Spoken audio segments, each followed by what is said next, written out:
من اكتر التعليقات اللي بتجيلي الفترة ديت على القناة: عايزين علاج مناسب ويكون سريع لعلاج البرد والعطس والخنفرة لجميع الطيور، وبالتحديد وبالأخص للفراخ البيضاء. ايه هو العلاج المناسب اللي ممكن كده احطه للفراخ او لجميع الطيور اللي عندي يجيب معايا نتيجة من اول مرة؟ ولان في ناس كتير ومن المتابعين بيقولوا لي احنا بنحط العلاج وللأسف مش بيجيب معانا نتيجة. ليه المشكلة دي بتحصل معانا؟ وخليني اقول لحضرتك ان فعلا عندك حق، لان في اوقات الفراخ مش بتستجيب للعلاج. وبرغم ان انا جايب العلاج غالي، وبرغم ان انا حاطط العلاج المناسب، لكن فعلا اوقات الفراخ مش بتستجيب للعلاج. في الفيديو ده هقول لحضرتك ازاي تحط العلاج صح علشان خاطر الطيور اللي عند حضرتك او الفراخ اللي عند حضرتك تستجيب بسرعة للعلاج. مبدئيا عايز اقول لحضرتك ان الجهاز التنفسي عند الدواجن او الفراخ البيضاء هش جدا، ضعيف، بمعنى ان الجهاز التنفسي عند الدواجن هو اضعف حاجة في جسم الفراخ. وبمجرد ان الفراخ اللي عندك تصاب بمرض البرد، اول حاجة هتتأثر هي المناعة بتاعت الفراخ. ومناعة الفراخ لو اتأثرت بمرض البرد، استلم بقى يا سيدي الأمراض والمشاكل اللي هتحصل أثناء الدورة. ولو مناعة الفراخ اتأثرت، مفيش وزن، يعني في أمراض كتير، لأن مفيش مناعة. طول ما مفيش مناعة عند الفراخ، طول ما هتستلم أمراض، طول ما هتستلم مشاكل، مش هتلاقي في نهاية الدورة أوزان كويسة. وتعالى أقول لحضرتك علشان مطولش عليك إزاي نعالج مرض البرد لو حصل عند الفراخ أو عند جميع الطيور. عايز أعرف كمان أفضل علاج أعالج بيه مرض البرد، وإيه هو العلاج المناسب، وهل ممكن أعالج بالأعشاب أفضل ولا أعالج بالعلاج البيطري أفضل. وخليني أقول لحضرتك إن أوقات كتير الأعشاب مش هتجيب نتيجة. ما تستناش الفراخ اللي عندك تعطس ويجيلها رشح والفراخ اللي عندك مناعتها تقل وتقول لي هعالج بالأعشاب. هنا الأعشاب مش هتجيب نتيجة، وصدقني كمان الأعشاب هتضيع في فلوسك. اوعى تستنى المرحلة الأخيرة من مرض البرد وتقول لي هعالج بالأعشاب. اوعى تسمع لكلام فيديوهات تقول لك اعالج البرد بالاعشاب. الاعشاب ممكن اعالج لو لسه الفراخ بتعطس، لو لسه بداية عطس خفيفة، لكن انا وصلت للمرحلة الاخيرة من مرض البرد، لازم على طول اتعامل بالعلاج البيطري. وخليني اقول لحضرتك عن افضل علاج تعالج بيه مرض البرد، يكون سريع، يكون فعال.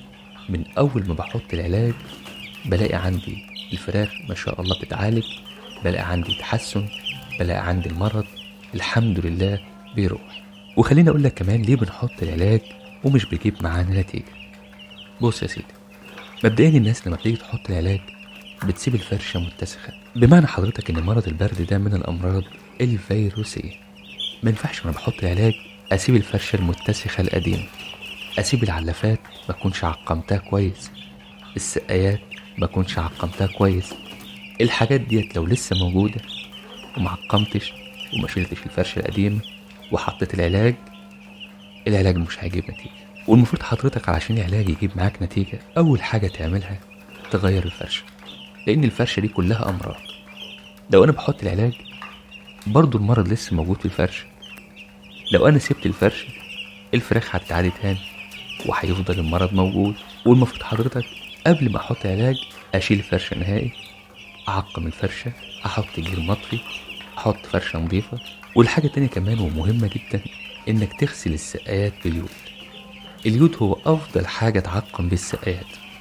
وناس كتير تقول لي هستخدم اليود إزاي؟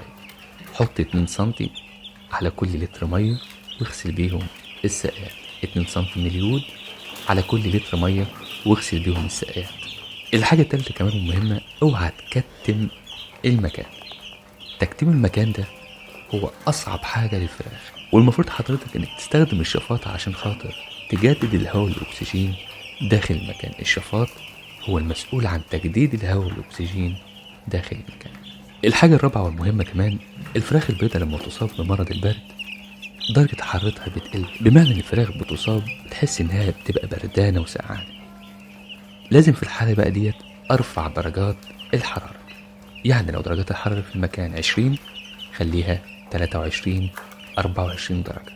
بعد بقى ما حضرتك تعمل كل ده، هيكون ده الوقت المناسب انك تحط فيه العلاج. انا عقمت الفرشة وشلت الفرشة ونظفتها وشلت السقايات وغسلتها، يعني كده عملنا كل الحاجات والشروط اللي احنا اتفقنا عليها في الاول. تعالى بقى اقولك عن افضل علاج نعالج بيه مرض البرد. اتفقنا ان العلاج هيكون علاج بيطري. هروح للعيادة البيطرية، هقول له مثلا عندي 20 فرخة، عندي 50، عندي 100، على حسب العدد اللي عند حضرتك. وهنقول له ان الفراخ اللي عندي عندها برد ومحتاج دوكسي مستورد. لازم تقول له مستورد، بلاش الدوكسي المحلي. قول له انا عايز دوكسي مستورد، وعايز تايلوزين، وعايز موسع شعب وفيتامين سي. هتقول له انا عايزهم العدد اللي عندي. عندك 20 فرخة، قول له انا عايز لي 20 فرخة. عندي 100، قول له انا عايز لي 100 فرخة، على حسب العدد اللي عندك.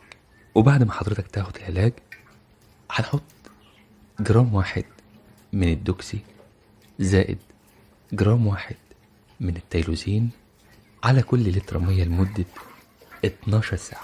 ولو حضرتك بتربي الفراخ في الصيف، الأفضل إنك تحط المضاد الحيوي ده بالليل، يعني 12 ساعة بالليل. وال 12 ساعة تانيين هنستخدم جرام واحد من فيتامين سي زائد جرام واحد من موسع الشعب على كل لتر مية لمدة 12 ساعة. يعني حضرتك 12 ساعة دوكسي وتيلوزين، و12 ساعة فيتامين سي زائد موسع شعب. هنيجي بقى على العلف، نحط جرام واحد من الكركم على كل كيلو علف. جرام واحد من الكركم على كل كيلو علف، ونقلبه كويس جدا ونقدمه للفراخ. هنستمر على الموضوع ده ما يقلش عن 4 أيام، 4 أيام متواصل على العلاج ده. إن شاء الله بعد العلاج هتشوف النتيجة بإذن الله. في حاجة بقى مهمة جدا جدا لازم تعرفها. هل ممكن أحط العلاج ده قبل الذبح مباشرة؟ يعني أحط علاج النهاردة بعد يومين أذبح؟ لا. ليه؟ لأن فترة السحب المفروض ما تقلش عن 4 أيام أو 5 أيام. يعني استنى بعد ال4 أيام العلاج، استنى بعدهم كمان 5 أيام أو 6 أيام، وبعدين أذبح الفراخ. أول حاجة عشان خاطر صحتك ما تتأثرش بالمضاد الحيوي، لأن حضرتك أنت هنا بتعالج بمضاد حيوي. المضاد الحيوي ليه فترة سحب ما تقلش عن 5 أيام أو 6 أيام. عشان كده حضرتك أول ما تحط العلاج استنى بعد ال4 أيام من العلاج، استنى كمان بعدهم 5 أيام أو 6 أيام. تقريبا كده أنا وصلت لنهاية الفيديو. ولو حضرتك شايف إنك استفدت من الفيديو ده، ما تنساش إنك تعمل إعجاب على الفيديو. وفي نهاية الفيديو بشكركم جدا وبتمنى لكم كل التوفيق والنجاح في حياتكم. سلام عليكم.